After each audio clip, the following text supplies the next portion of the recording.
क्योंकि टीचर आलसी था, इसलिए वह ऊपर के पायदान वालों से मन ही मन डरता और इस डर को मुस्कान से ढकने की कोशिश करता। उसकी मुस्कान को उसकी विनम्रता मानते हुए उसे कई कई बार माफ कर दिया जाता। बच्चे उसके आलस के कायल थे कि अक्सर वह उनकी परीक्षाएं समय से लेना भूल जाता और भूल जाता कि उन्हें होमवर्क देना है या बनानी है एक अदद वर्कशीट जिसमें वे अपना संडे खर्च करेंगे। उसे अक्सर यह ध्यान ही नहीं रहता कि बच्चों के बाल स्कूल आने लायक हैं या नहीं। जूतों के रंग और वर्दियों के निर्धारित दिन भी वह अक्सर भूल जाता।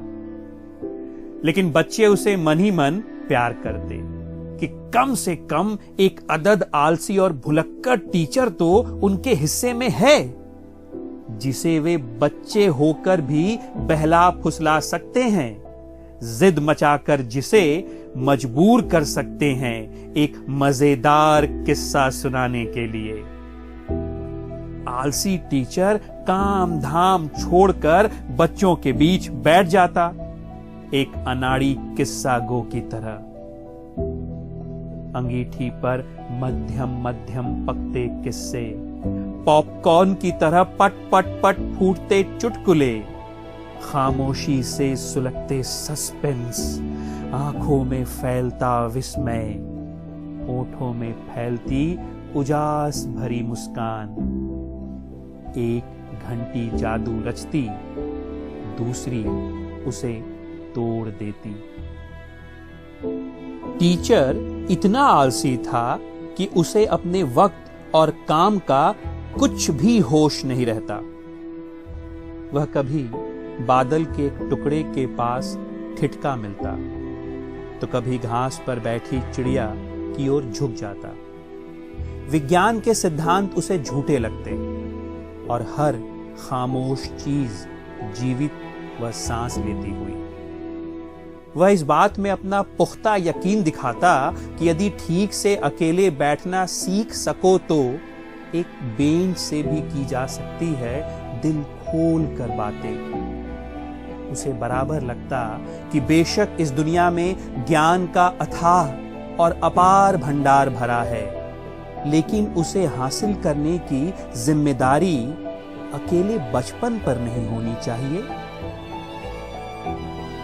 वह शाम को चाय पीते समय आईने के सामने कटघरे में खड़ा हो जाता और कहता, बच्चों को पेड़ पर चढ़कर परिंदों के घोंसलों में झांकना सिखाओ, सिखाओ हुनर समंदर की गीली रेत पर नंगे पांव टहलने का, बालकनी से डूबते सूरज को घंटे भर निहारना बताओ।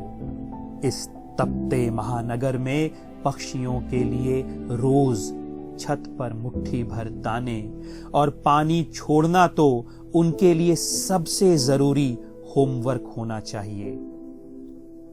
रोज सुबह जब आंखें मलता हुआ सूरज तड़के उठने की तैयारी में होता, तब लैपटॉप के कीबोर्ड से थकी हुई उसकी उंगलियां बिस्तर से उठने के वास्ते दीवार पर घड़ी की सुइयां टटोलती।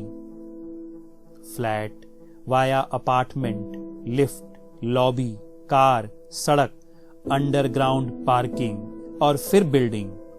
वह सूरज, पेड़ पौधों, पत्तियों, ओस, कुहरे और बादलों भरे आसमान से बिना दुआ सलाम स्कूल जा पहुंचता।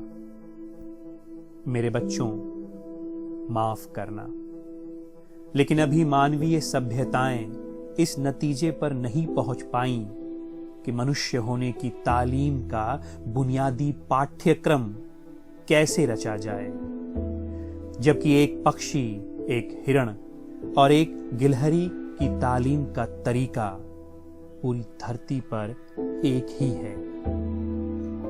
शायद इसी गफलत में वह मनुष्य होने की जगह सिखा देता है तुम्हें मजहब होना, जाति और रंग होना। वह सिखा देता है तुम्हें मालिक या सर्वहारा होना। कभी कभी शिकारी तो कभी शिकार तक हो जाना। जीभ को मुंह के भीतर समेट कर चुप्पी साधना, या फिर रेत में आंखें धसाकर शुतुरमुर्ग तक हो जाना। और तो और वह तुम्हें कुर्सी तक होना सिखा देता है, और यह भी कि जब कुर्सी से काम न चले तो दूसरों के वास्ते दरी तक हो जाना। मैंने यहां तक देखा है कि तुम्हें कोड़ा तक होना सिखाया जाता है, और यह भी कि जरूरत पड़ने पर उन्हीं कोड़ों के लिए नर्म मुलायम पीठ कैसे बना जा सकता है। मेरे बच्चों, माफ करना। हालांकि मैं शर्मिंदा हूं, लेकिन फिलहाल मैं तुम्हारे लिए कुछ नहीं कर सकता सिवाय एक प्रार्थना के कि एक दिन नियमों से बंधे स्कूलों और मदरसों से मुक्त होगी धरती, कि एक दिन नियमों से बंधे स्कूलों और मदरसों से मुक्त होगी पूरी धरती।